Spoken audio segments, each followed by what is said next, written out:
Militer Rusia dan Ukraina memperbarui informasi terbaru dari garis depan konflik dalam 24 jam terakhir. Kontak senjata terjadi di sejumlah titik tanggal 14 Juni.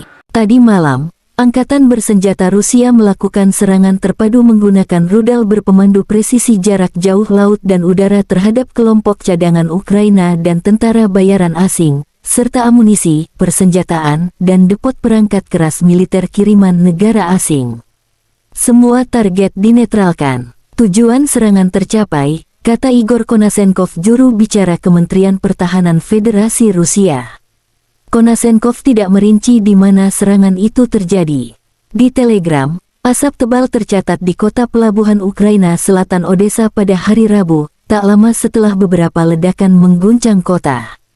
Kebakaran terjadi di salah satu distrik Odessa, tulis anggota parlemen Ukraina, Alexei Goncharenko di Telegram. Dia tidak merinci lokasi pasti kebakaran itu.